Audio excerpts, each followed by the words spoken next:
Hi, I'm Scott Hamilton, ROCKFILE, back with another podcast review for your ears, and I honestly thought I had already done a review of this. 2013's Man of Tai Chi. I remember the first time I heard the title, I got a chuckle.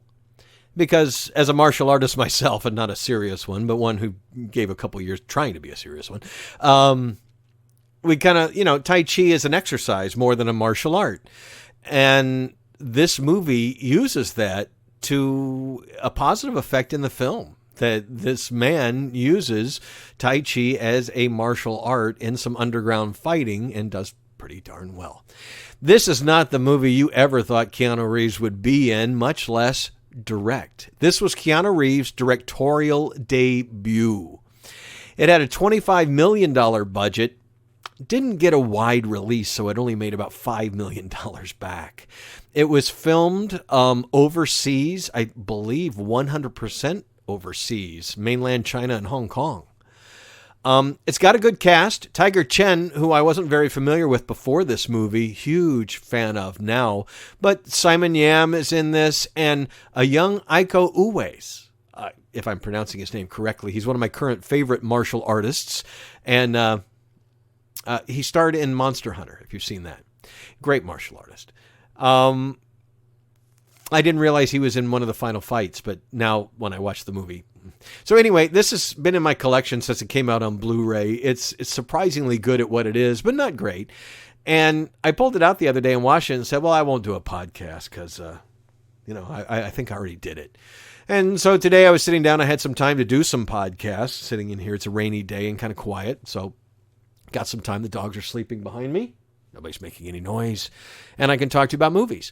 And so while it's fresh in my mind, as I said in a lot of podcasts, I have to be passionate about something to talk to you about it. I can't just decide that I am going to review a movie today.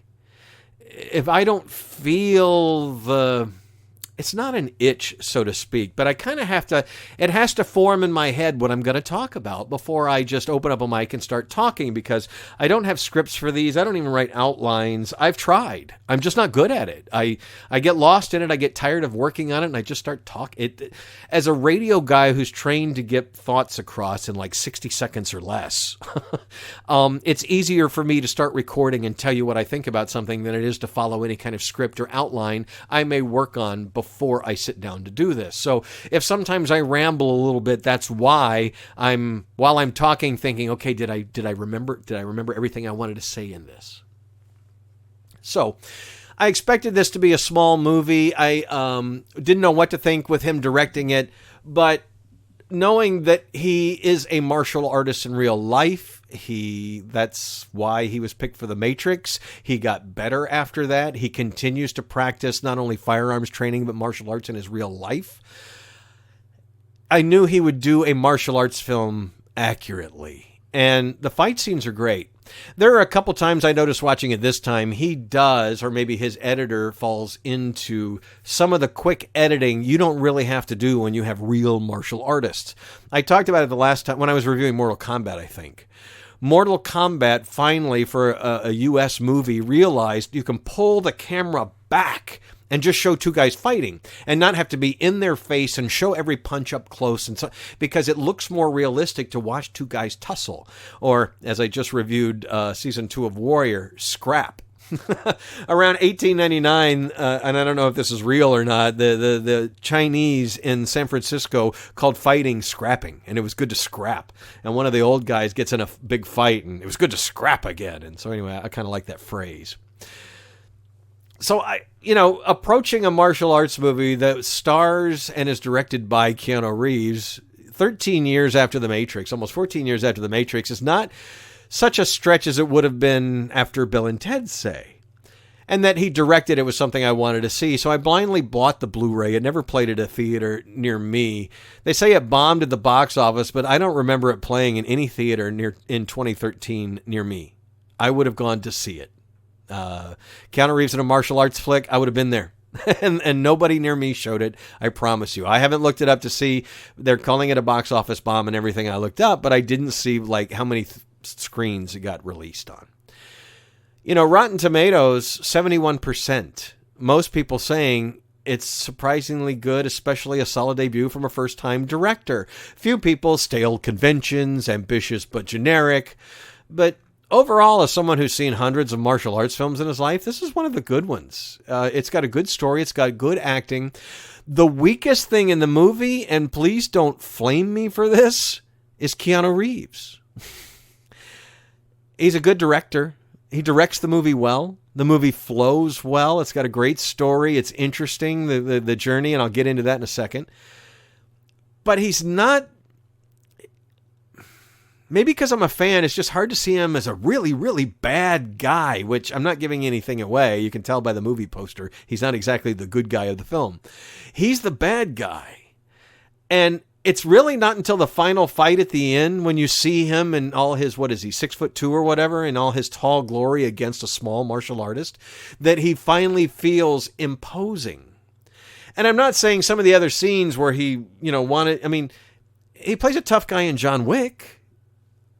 But here, I just didn't feel like this, oh man, this martial artist got to be worried about him. Yeah, he's bigger and he is kind of evil, but I don't know. That to me is what really doesn't, watching the movie a third or fourth time that I have now, what keeps it from being great is the baddie, and they have a great showdown at the end.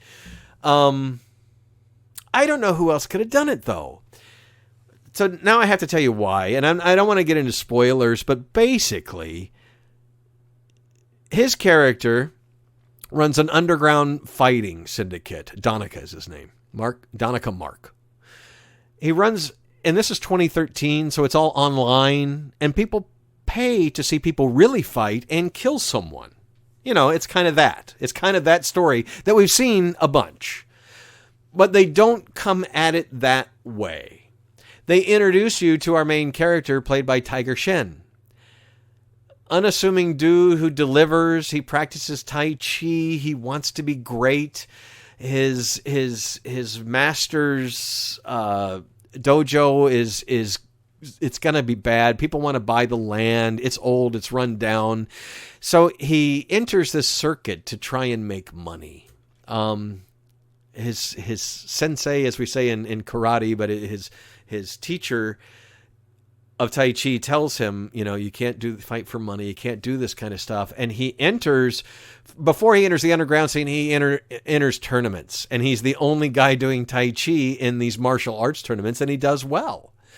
But eventually you're going to know that this is going to come to a head with his teacher. This is not going to go well through the course of the movie. And so during one of his fights, he does some interesting moves, and Donica Mark, Keanu Reeves' character, sees him and says, find out what you can. I think we found a new fighter for what we do. And that's where you get introduced to this. He does fights online. People pay a lot of money. It's almost a James Bond, Enter the Dragon kind of ritual. A lot of money, a lot of glitz, a lot of glam. He drives a very expensive car, all that kind of stuff. And so when he invites him, the original answer is no. Tiger Chen, which is his name in the movie, by the way, also, says, no, I can't fight for money or whatever. But then he's got to come up with a lot of money to save the temple. And so he's got to do something. And he's got this very expensive business card from this guy who's invited him to fight. So he shows up, and it's in the trailer. He shows up, and they take him to a blank room and close the door, where he has to walk up to a mirror. And a voice says, turn to the left, turn to the right. Okay, fight. And a dude just appears behind him and literally almost kills him before he realizes he really needs to fight, and he wins. And it's a pretty amazing fight scene, actually, how he comes to the realization that this guy isn't screwing around. It's all done through the martial arts that are used, the fight choreography, the looks on the face. It is one of the scenes that elevates the movie above your typical thing. I recently rewatched Upgrade, which is a movie from a couple years ago. It's a low-budget movie made from one of the Saw producers, about a guy who gets a chip implanted in him, and the chip kind of takes over for him. And one of the first fight scenes is amazing amount of physical acting as the chip does all the fighting, and the actor is acting on his face like, what the hell am I doing? I'm not doing any of this. And it is a great acting job that makes that movie work. Same thing here. These two guys are fighting, and it is instantly to the death, and the realization that comes over the main character's face during the fight and come through his and how he. And yes, we have seen scenes like that where the young martial artist gathers up his chi, his inner power, and he, yes, we've seen it a million times, but that's what I'm saying about this movie. It uses some of the traditional conventions of martial arts films and elevates them because it's almost a Hollywood production. It feels like a Hollywood production. I didn't look, but I think Yuen Woo-ping did the fight choreography. Like, why wouldn't he? He was the guy on The Matrix. Why wouldn't Keanu Reeves use him? The fight scenes are great. Like I said, other than a couple of times that they do some quick editing where it doesn't need to be, most of the fight scenes are very impressive because everybody in this movie does their own fighting. They were hired because they're fighters. They put on the camera to fight. And the movie's not all fight scenes. It's mostly about Tiger Shen's transformation, basically, into someone who not only has to do what he has to do to survive, but now he's starting to get a taste for it. And is he going to go good or bad? And that's the overall. Again, I'm not going to get into spoilers, but obviously from the first fight, that is where this movie is headed. Are they going to turn the Tai Chi fighter into a killer? This peaceful, very peaceful martial art that's used as an exercise, can they turn this guy who's devoted his life to it into a killer? This movie is not trying to weigh the massive philosophical complications of such a choice. But overall, yes, that's kind of what they're trying to get. And again, what elevates the piece to more than just your typical martial arts flick. The performances are good all around. Watching Tiger Chen's his transformation, his performance, how he changes with his friends, his family, how this all builds to the final fight. It just doesn't feel like we've seen it all before, but we have. And that is why I think this is a good movie that needs to be rediscovered, that people need to find. It doesn't stream very often. You can find the Blu-ray pretty cheap if it's not out of print. Matter of fact, let me pull it out here. I'm thinking it's a Weinstein film. No, it was Anchor Bay.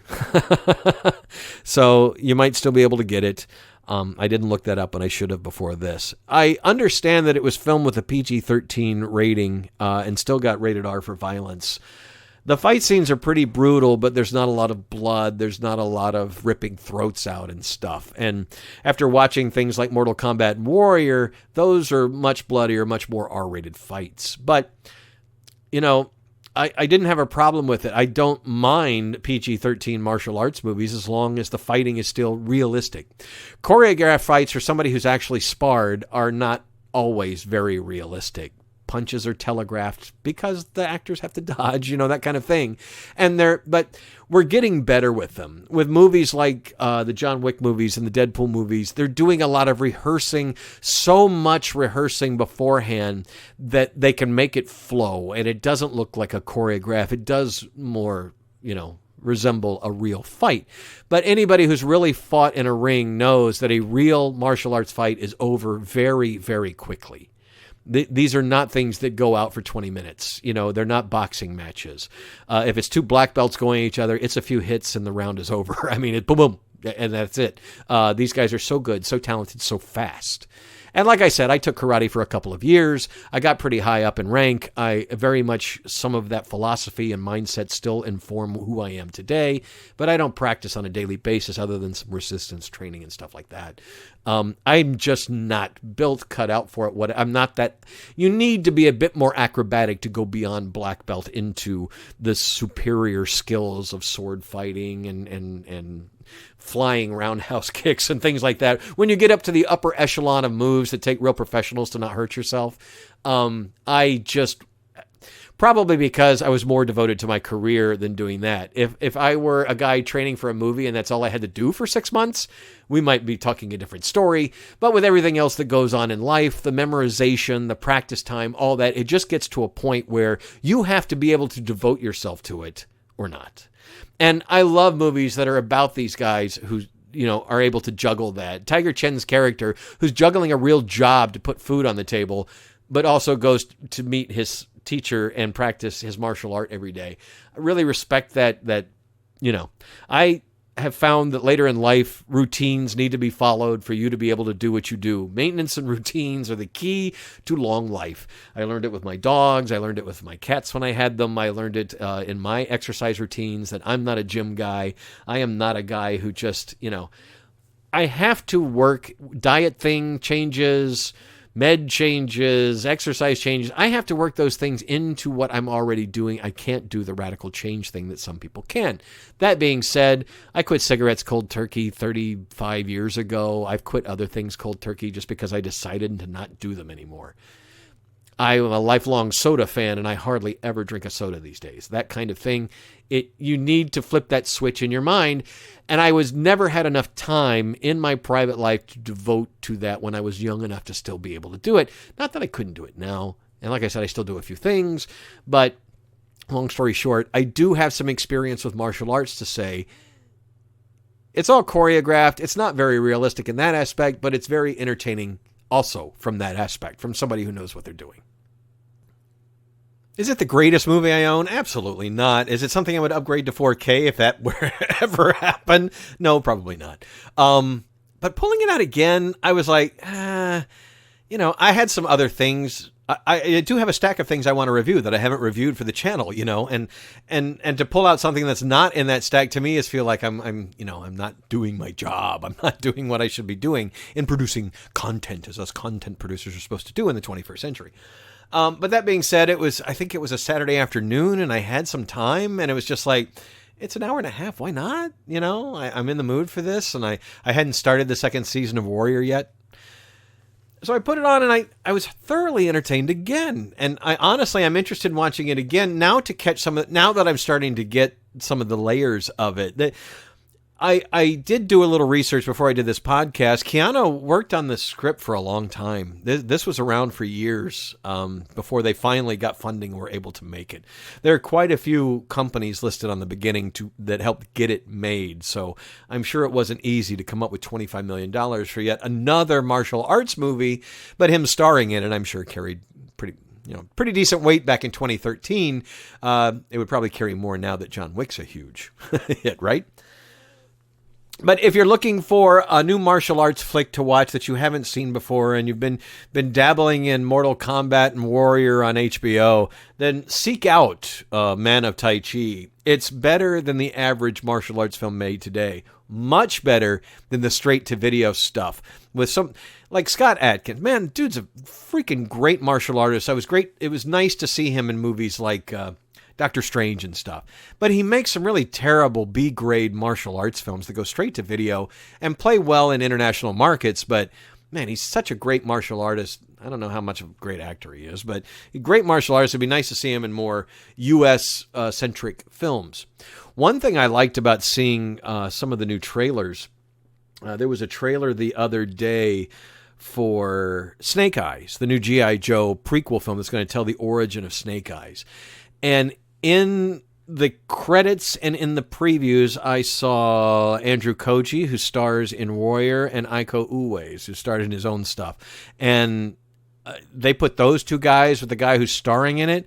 That's some serious martial arts cred in that film, and that just raised it up for me into I got to see that movie because I want to see what those guys are doing. They're very dedicated. It's something that we saw in early Hollywood. We got away from it in the 80s and 90s, and now we're getting back to it. Real movie stars who can really do the stuff. Love or hate Tom Cruise, he puts his life on the line for his movies these days. He's the Jackie Chan of modern American films. He really does some of those horrible stunts. Doing a halo jump from incredible heights, holding onto a plane while it takes off, climbing mountains with one rope to hold you. He really does all that crap. Driving the car into the camera. These are not... He learns how to do those things and he does them. I got to give him that credit, and his movies are better for it. That's why I've always liked Jackie Chan or Jet Li or some of the other guys that do their own stunts. Jackie Chan finally left America and went back to China because they wouldn't let him do all that he can do because of insurance and stuff.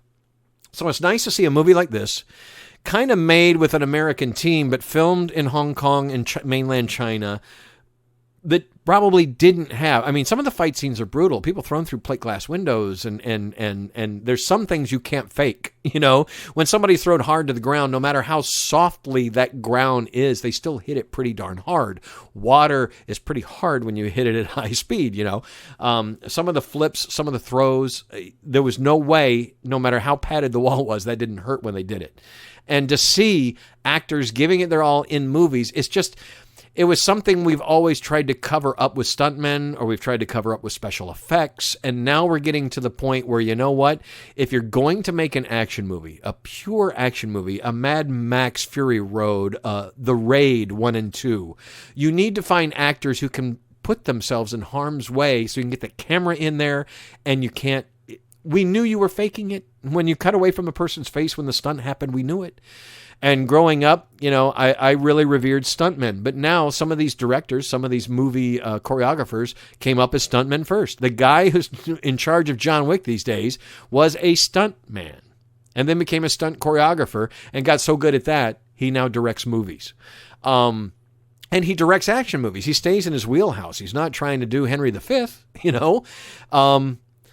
And again, I talked about in a previous podcast, I'm glad we live in a time now that there are enough fans of fringe cult things that they can have their own genres now. It was once in a blue moon we got something like American Werewolf in London. Now we're getting things like I Love You, Benny, or whatever. I mean, we're getting these crazy horror movies a dime a dozen these days, and it's great because at least they're creative and interesting. They may not all be good. You know, Nicolas Cage just made a movie where he doesn't talk in it at all, and he fights basically demonic Chuck E. Cheese outfit. No dialogue. Entertaining, you know, crazy, but I would rather see something creative that's not very good than see something I've seen 1,000 times and just regurgitate it. And I'm sorry, when I go back to a lot of 80s and 90s movies, that's what we got. And why we don't like sequels and reboots is because of a lot of things that happened then. But these days, they're rebooting things. They're taking tropes, they're taking conventions, and they're twisting them around. And this is one of those movies where Keanu was actually trying to do something different and better. He wasn't trying to remake The Matrix, wasn't trying to remake a classic martial arts film. He was kind of doing his own thing. And what came out is flawed, but very entertaining, very good, and on rewatches gets better, which is pretty rare. So I got a little off track, but there's a reason for it.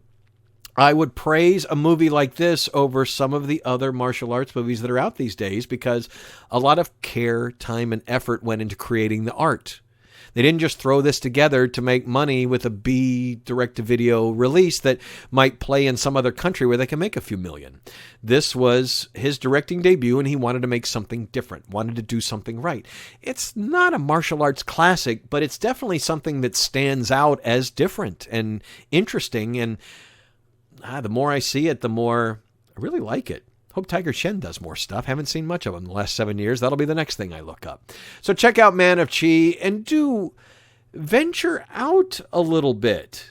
You know, when you're streaming things and I have a few friends that, I wouldn't watch that because it looks like this. Well, why not try it? You know, it might look like something else you didn't like, but try it. Sometimes marketing people get it wrong, folks. I don't know that this was marketed very well. I don't remember it when it came out, but I'm doing my bit today. Check out Man of Tai Chi. If you want to see Keanu Reeves play a bad guy, you want to see him directing a martial arts movie, and you want to see a peaceful guy, may or may not, turn into a killer. There you go. It was a highly entertaining film. I'm Scott Hamilton. I'm ROCKFILE. Sorry I babbled a bit. I hope you'll check out the site. I hope you'll share, subscribe, and definitely thank you so much for listening. Wow.